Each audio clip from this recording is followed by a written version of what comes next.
So Nate, appreciate you being here for another one of our great conversations around how salespeople should be thinking about sales. And I want to continue on a topic that we did in the last segment with the recession that's coming, right? What's happening? Um, Not to beat a dead horse, but earnings are being missed. Layoffs will come next from the big companies. Spending freezes, cuts will be part of that. And that'll trickle down from the big companies down to mid market and right down to the little companies. And they're all going to do the same stupid things.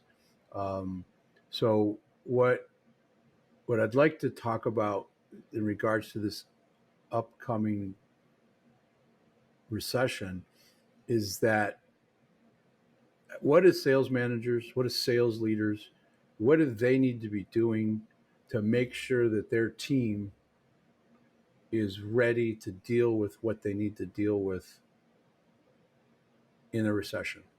Um, because many of them haven't experienced '09, '08, um, which was really our last major recession. So can we go talk about sales managers, recruitment, building a bench? Um, what are your thoughts around what sales leaders and sales managers should be doing right now with regard to recruitment? Well, with regard to recruitment specifically, I think when it comes to building a bench, one of the things we talked about on the last segment was how you should be having those conversations with your customers to say, "Hey, what happened last time? What did you do? How did it work? What didn't work?" That sort of thing. And I think now is a perfect opportunity to be reaching out and building that bench and having that conversation with someone to say, "Hey, I'm sure you're perfectly secure at where you're at. I'm sure you're perfectly happy.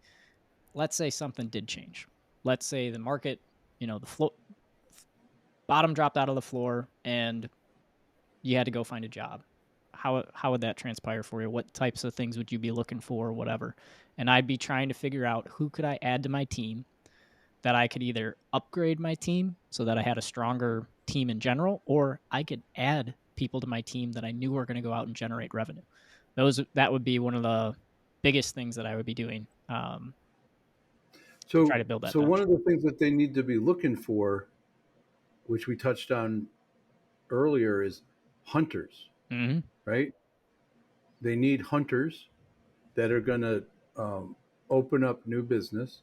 They need hunters who can reach decision makers, right? Because when there's a spending freeze, there's usually one or two people in the organization can say, "Yeah, but we need this," Yep. and they can make that decision to spend a little bit money if they understand there's value. So they need that ability to hunt and reach a decision maker. They need that skill set of hunting with consultative selling, Hmm. right? As a being able to ask the right questions at the right time, ask enough of those questions, but to do it in a conversational manner. And they need that to go to value. They need that person to be able to talk about the value that the solutions that they provide. But I think value is more about is ROI, of course, but what kind of resource when we're in these scary times, that salesperson needs to be a resource for that organization. Yep. They need to be able to hold those conversations um, with everybody on the team that has experience and just facilitate, pull information out of it. I'm going to list off another one, and then you can kind of refine if you would. But I think the sales organization needs a sales process even more during a recession that's optimized for that buyer's journey to help the salespeople tell the story and to message it properly Yep. and to follow a consultative process. So there's lots of other things that they need, like because I want to come back to what we learned in the pandemic with some of the data that we gathered. So those four things, hunting is critical, so, but everything ties around that. where where do you want to go there? What do you see as being really important of those items that I just went through? Well, if you will, I'm going to go off on a little bit of a tangent here on the last point that you made of having a sales process in place. Because one of the things that I fail to understand when organizations are looking to recruit people. Um, I came out of the Marine Corps, so I have pretty intimate knowledge of what the recruiting process is and how they go about it. One of the things that I've never understood is how corporate America hasn't necessarily looked at the process and gone, wow, they have a way of taking someone who's a kid fresh off the street who has prospects or maybe has no prospects whatsoever, and they have a way of building them into a United States Marine when they come out of boot camp 13 weeks later. From a sales perspective, when you're trying to attract people to your company, when you're trying to attract A players, what do you actually offer them that's outside of the traditional 401k, company match, this, that, and the other, health insurance, etc.? Everybody can Money. offer those things. But can you say, hey, you can literally hit the ground running at our company, and here's why. We have a 90-day onboarding program that is structured and has proven results. We have a sales process in place where we've gone through and figured out what works, what doesn't work. And in that 90-day onboarding process, we train you on that. So when you go out into the market, you can drive results immediately. You've got coaching. We do, all those different things that they could build in as elements that a good salesperson is going to flock for that. They're going to be attracted to that like a bug to a bug zapper. I don't know. There's probably better Yeah. analogies right now. I have the Tabasco sauce commercial from way back in the day going on in my head with the mosquito. But that thing, that element that a sales leader could build. I mean, with the help of someone like yourself, Helix, They and could, but do they? oh no. But that's the thing that just it boggles my mind because I sit there and I go, if you want to attract really good talent, stop relying on HR to put some fancy package together and say, oh, we've got a competitive salary and we've got a great bonus structure and here's all the benefits that you get. Every company is going to have that. And unless someone is looking for something very specific, you're just going to be one of the many that's out there. If you want to be one of the few, then you need to be able to Wow. build some structure. You Nice need to be able to tie-in. build some structure around that and be able to articulate to someone, here's what we provide you and here's how we take you from where you're at today and you're going to be a top performer here because we've got the model and we can help you to do it. And they could be proud to work there, And right? they could be the few and the proud. That was totally Um, unintentional, but it worked. I remember a Marine recruitment commercial that showed a Marine in dress blues with a sword, Mm-hmm. and they flipped the sword up, right, from right up by their ear. Yep. Did all Marines get a sword still? NCOs and officers receive a sword, Okay. and they're two different swords. So officers have one type of sword, and then the NCOs have a different type of sword.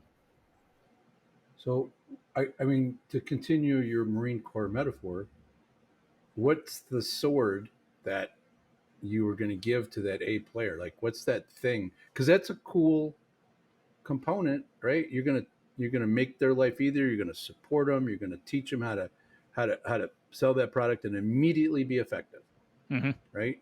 90 days. Yep. You if apply what you know, what your experience, and apply it in this manner, and you're going to be successful. So that that needs to be built, and that's to me the responsibility of that sales leader. And in smaller companies, ownership. But we talk to a lot of CEOs and we talk to a lot of sales leaders, and when you talk like, help me explain to me your onboarding process, and they're like, what do you mean? Like, Mm-hmm. how do you onboard somebody? Well, we teach them about our product, and we teach them how to position a product and the features and benefits. I'm like, yeah, okay. They need to know your product, but they don't need to know your product to sell it. What what are you going to tell them why somebody should care about it, right? And I would say 9 out of 10, maybe 8.5, have no idea of onboarding.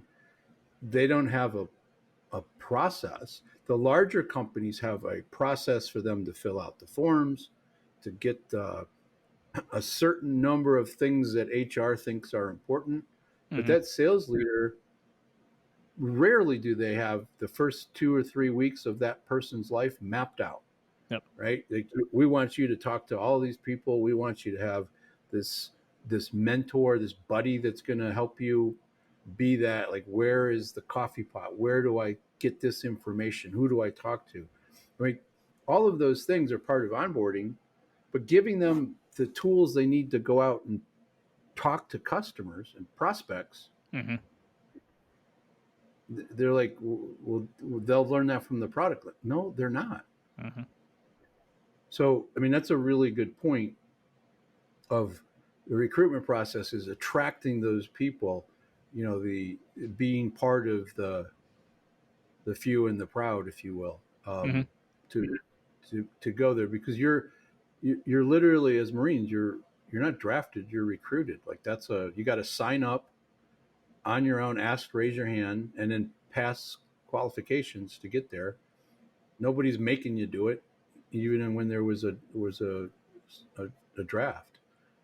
Yeah. You you had to qualify for that. So that's a really good point. Well, and even I just had this thought, but one thing that at least for me would stand out if I was having that conversation and I was a sales leader trying to convince someone to come join my company, an easy thing that they could point out that I think would be a shift in just how people think about onboarding is to say, listen, the vast majority of the companies, maybe not all of them, but the vast majority of the companies that you go and talk to, when you ask them about how they onboard you, they'll talk to you a lot about how they train you on their product.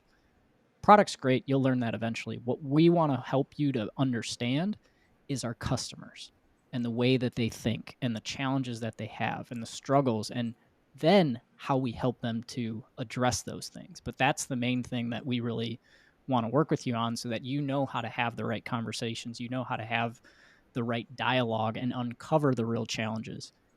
If I was being recruited and someone shared that message with me, I guarantee you what would happen is what happened when I got recruited into the Marines, because they told me exactly what the other recruiters were going to do.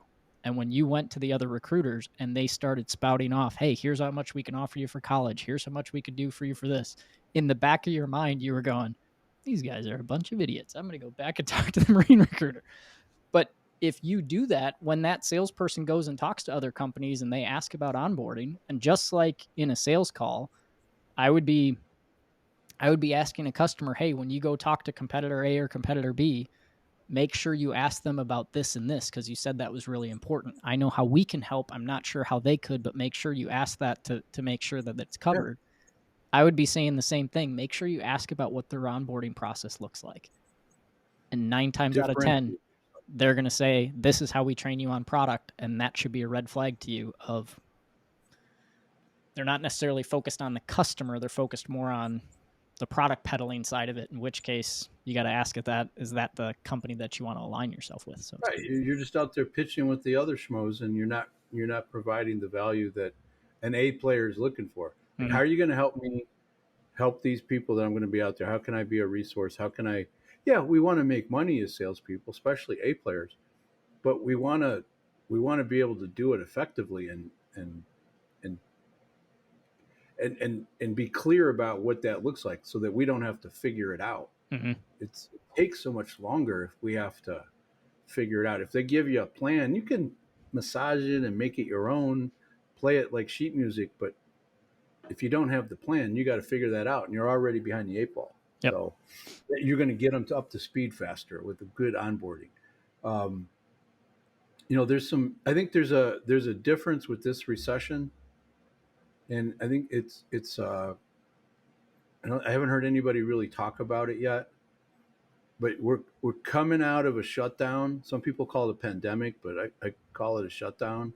Um, and that had wreaked havoc with supply chain. That wreaked havoc with people's ability to earn money. It wreaked havoc with how they go to work, where they work from. Um, but it also had an effect on their psyche, or what we refer to as sales DNA. But what I was surprised to learn, because we're an objective management group partner, and Dave Curlin and John Pattison are great at the data that comes out of the 2.2 million valuations and assessments they've done of sales professionals over the last 30 years.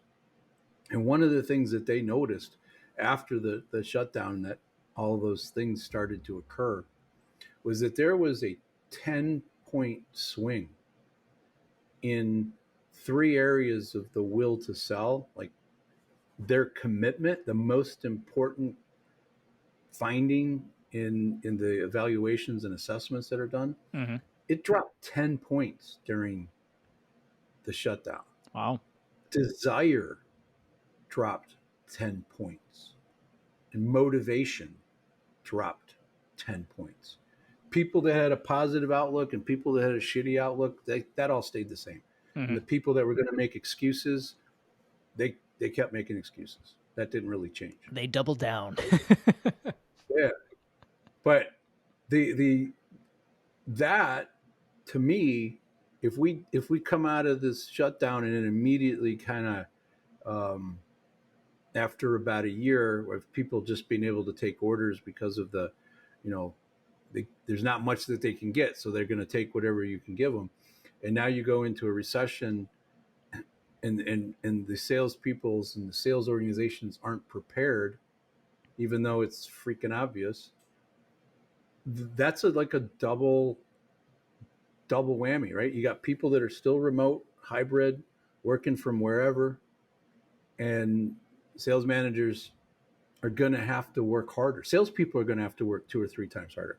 Sales managers suck at coaching. Mm-hmm. And when you have tough times, there's pressure on the sales manager, there's pressure on salespeople. But another OMG statistic is 7% of sales managers are effective at coaching. So you have 93% of sales managers out there who are not very effective at coaching to wildly different degrees. They're going to have to do more of that. Mm-hmm. They're going to have to help these salespeople stay motivated, make sure that they're committed to what they need to do. They really got to work with these folks to keep them elevated. And you're managing a process. You're not really managing people. You're coaching the people. You're managing a process, and we'll get to KPIs and metrics in a second. But that ability to coach those people in tough times.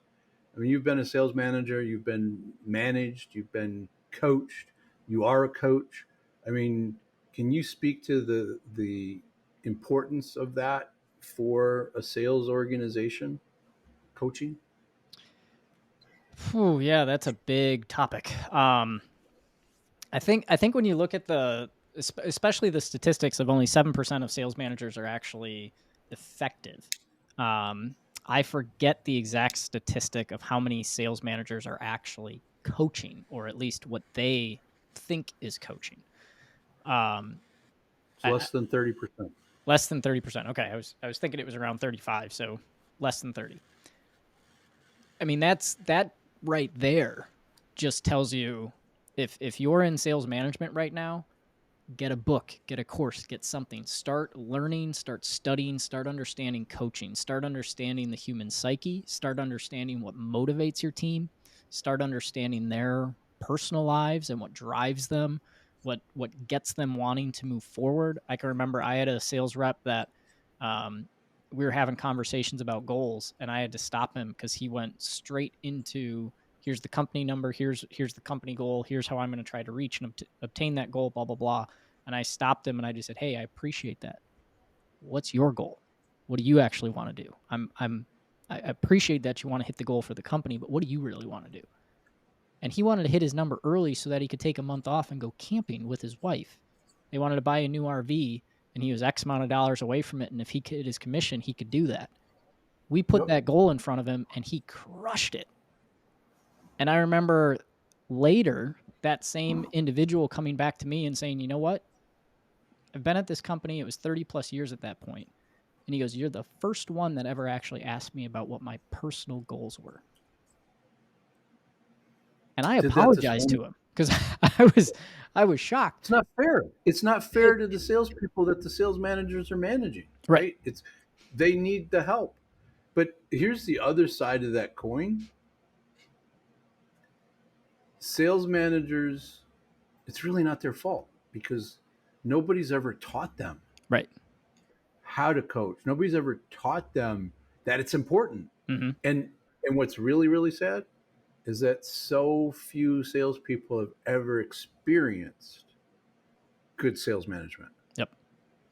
Right. And you were a good sales manager. And your story, I had a conversation this morning with two salespeople and like, let's talk about your why is how I couch it. Mm-hmm. Like, what's your why? And like, what do you mean? I'm like, well, what do you want? What's your goals? And they're like, well, I got a $1.2 million. I'm like, no. It's almost the same conversation you had. What is it you want? I'm curious about what you got to get. And I shared stories about what, how I personal goals that I've set, how I've set it up so I can't fail, and how business goals of like, I got to hit that goal. I got no choice. Yep. I told them I was going to do it. So that's leveraging that why and leveraging that personal goal in the buying the camper and taking a month off. That's awesome. But sales managers don't know how to do that. And there are plenty of tools. Like you said, buy a book, buy 3 books, but that's just one thing. You got to read it and then you have to try to apply it. Right. And I know I've talked to several authors of the books that I've read. They're like, what does this mean? How do I make that happen? And they respond. They're actually excited to come back and give you further insight and help you understand it. But it's the sales manager that has been made aware of this and doesn't do anything to help themselves. That's common, but they're not doing their job. They're not being that person because they're supposed to support the salespeople, and giving them the support and the coaching is really, and it doesn't have to be formal coaching all the time. It could be a freaking hallway conversation. There's some real simple techniques that they can just learn about.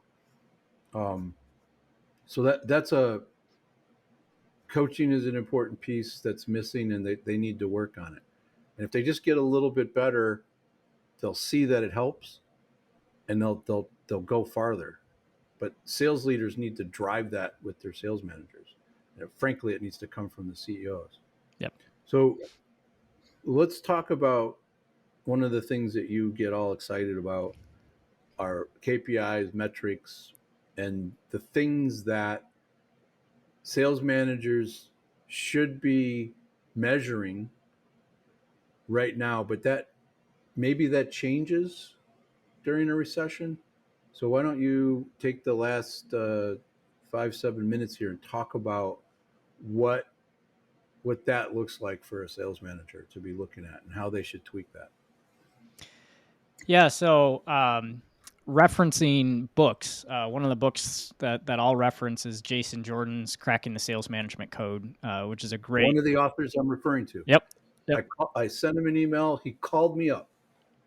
Yeah. Well, awesome and the thing that people don't, for whatever reason, don't necessarily connect in their head is authors write a book because they want to get information out there, but they also want that information to be understood. So if you have a question, you contact them.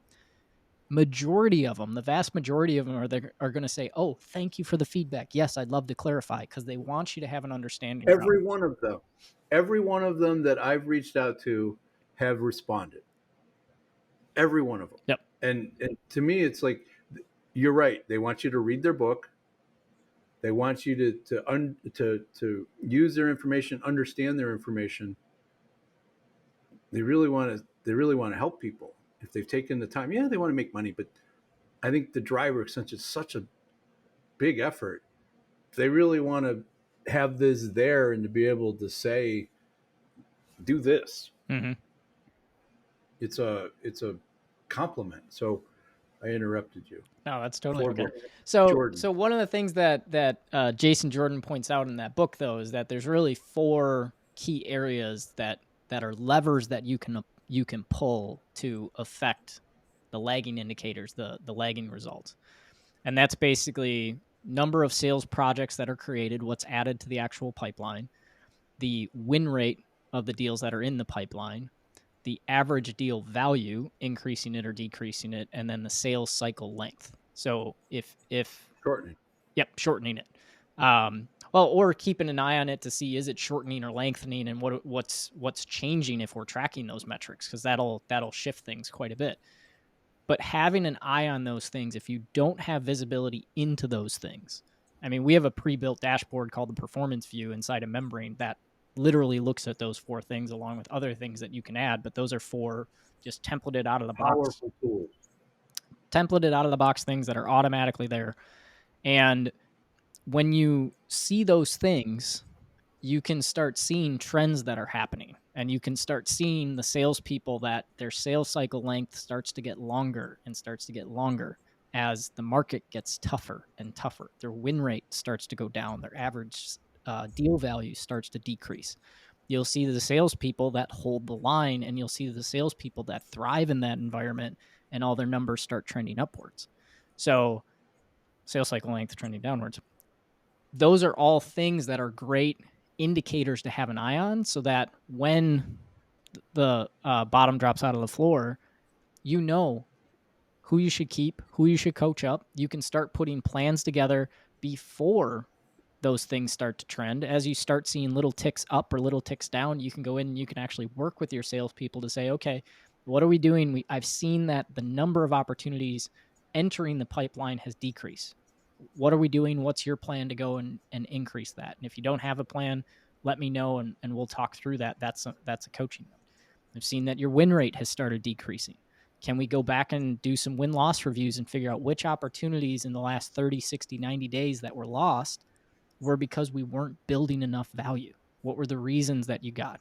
And you're going to start finding out about spending freezes. You're going to start finding out about where budgets are getting cut. You're going to start finding out about those things early, and you can start to coach your team through, okay, the next time that conversation happens, how are you going to respond? And work with them through that process. And then when they come back and you can say, okay, when you ask that question, what did the customer say? And you can start figuring out, are my salespeople asking the right questions, or are they hiding behind, as OMG would refer to it, the need to be liked, and not asking some of those tougher questions when they need to? So those are all things that those 4 areas will give insight into, that as a coach gives you a roadmap to where you can start guiding and directing your coaching with individual sales reps, with your team, so on and so forth. And as a coach that's looked at those things for our clients, it you can tell months in advance when there's trouble. You can tell, like, they're going to have trouble hitting their number the next month, next week, depending upon what their cycle is, just by what they're doing the last week or two, Mm-hmm. right? And I have a client, go speak to your point about new deals created into the pipeline. Like, look, if you don't hit 20 to 23 deals a month new into your pipeline, look what happens, right? And using Membrane as a tool, like, they see it. It's visual. They can't unsee it once it's been done. And you look, you dipped here to 7. Look, you went back up to 24. Look what happened the next month. Look, you dipped again. Mm-hmm. Right? Here's what's happening. So if we just focus on hitting those numbers, we're going to solve a problem. And you work on that, you get that fixed, and then you start working on, the next win rates, or shortening the sales cycle, whatever comes about for that person. Because the cool thing is, it's never the same. Each person has their own individuality. Yep. But as this comes through with a recession, they're going to see all of those things have pressure upon them. If they're not hunting, if they're not hitting decision makers, if they can't have a consultative conversation, if they're not being the value that customer needs, right? Yep. It's all gonna be pressure. And if you have those abilities, yeah, you might see a little dip because of a recession. But we I had my best year ever in '09, with a 10-year span of a company. Mm-hmm. Because I talked about what those guys needed. I talked about what you mentioned before. What are you guys experiencing? What's a problem? What do you need? Mm-hmm. How do I help you? Yep. And all this, I mean, it's really that simple. How do I help you? Yeah. And if you come from that space, people will tell you. Yeah. Well, and the other thing that it also helps with, to your point, it visualizes it. So if let's take your one individual you're referencing, they need 20 to 23 deals. Did you say each month? Each month? Yeah. So 20 to 23 deals a month in order to hit their number. But let's say that they're creating 20 to 23 deals a month, but you see that their win rate has decreased. Well, now you need more than 20 to 23 deals per month, unless you see that their average deal value increased. Then you might have a hold. But if the average deal value stays the same, if the sales cycle is staying the same, the length of the actual sales cycle, but the win rate is dropping, you need more than 20 to 23 deals, because you're not able to close as many of those deals as are coming into the pipeline. Likewise. And that's likely to happen during a recession, right? Yep. So I would be having conversations with my sales reps now saying, listen, here's what could potentially come down the pipe as we look out into the future, as we look at this potential recession. So my question with my sales reps would be, how do we make you recession proof? Because there's two things that'll happen when the recession occurs. One, you'll perform at a level at or above where you're at right now, and we won't be able to afford to get rid of you. You'll never have to worry about job security, any of that stuff. You'll be secure, and you'll be in a great position. The other thing is, you lack the ability to perform. And I'll take responsibility, because I'm not having that conversation up front to help coach you through some of those things. But there could come a point where the owner comes to me and says, okay, Nate, who do you want to get rid of? Because we can't keep everybody. I don't want that conversation to have to happen. You don't want that conversation to have to happen. So let's look at where your numbers are today, and where do we need to work. You can only add so many opportunities to the pipeline. So let's say that the sales cycle lengthens, average deal value goes down, win rate decreases, worst case scenario. How many opportunities would you need to have in the pipeline? And you can run the metrics on that, and you can run the numbers and start figuring out, okay, as a salesperson, I really need to double down on building value with my customers so that I keep a high win rate, so that I keep a high average deal size, so that I shorten my sales cycle. And that's the sales manager's job, to help them understand how they do that. Mm-hmm. But I think the other thing that sales manager needs to do, right? Because all the data is there, they just have to walk them through it. Because it's not the salesperson's responsibility to be able to figure all that out, right? They might need some help, especially the younger ones. But they need to set these guys up and gals up. You're going to have to work harder. Mm-hmm. This is going to take more effort. Mm-hmm. I mean, if you've never been through one of these things, and this one's going to be bumpy all the way down. If you've never done it, to maintain or just to minimize the loss, you're going to have to work 2 or 3 times as hard. So that means more stuff in, creating more value, having better conversations, getting better at your craft, right? Because there's always that science and the art of sales. Like Dave Curlin talks about that all the time, that, there's the science side of it. Like, there's a process and there's steps that we got to go to. But then there's the craft. That's the fun part Mm-hmm. in my world, is like, there's a problem here and I got to figure it out. It's that whole, how do I say that without pissing them off? How do I, maybe I want to piss them off? How do I ask that question to get them to really answer it? And it's not complicated, but it takes help.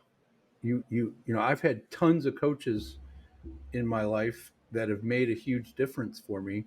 And it's a, we need those as salespeople, and you need them at different points in your life, and you need different types. Um, and sometimes you just need somebody to help you talk through things. Mm-hmm. So I think that's the sales manager, sales leaders got to get back and be focused on recruitment, creating a reason, a differentiator for why an A player would want to come work for them and that organization. How are they going to help them be successful? How what measurements the sales manager should be looking at? I mean, that's one of the things that we covered.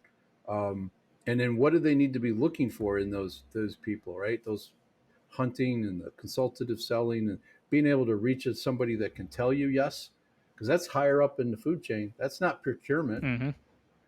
They're not going to say, yeah, we got to do this, so yeah, let's go spend some more money. I don't think procurement people think like that. No. No, if anything, they're going, I So was given a directive to cut costs, and I'm cutting it. So unless you have something to put in front of them to say, here's the ROI you're giving up by doing that. even then, they're not the right people to be Well, yeah, dancing you with. should You be got to going above to say that to the executive or whoever it is that's your champion, to right, say, and, here's, and let the CEO yep, go deal with the procurement guy, right. especially, and you have to say that in you should say it all the time, but in a recession, it becomes even more important. You, Mr. CEO, you see the value and you want to do this, great. Who do we have to tell that this is what you want done? Mm-hmm. Because I need a note, take to these people that you want this done, right? I need you to tell them so that when I go down there, it works. Yep. Um, but here, I think we can wrap it up with this. If somebody uses this time to hone their skills, somebody uses this time to get better and think about this differently, think about sales differently, think about their role differently, they will launch. They'll launch in the recession, but once it's done, they will take off. Mm-hmm.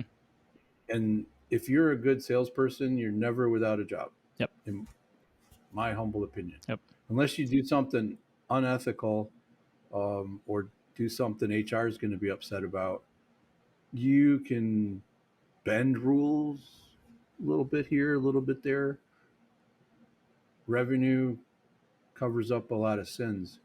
And I'm not suggesting that we should break rules, but if you're a solid salesperson and you're creating value for your customers, sky's the limit.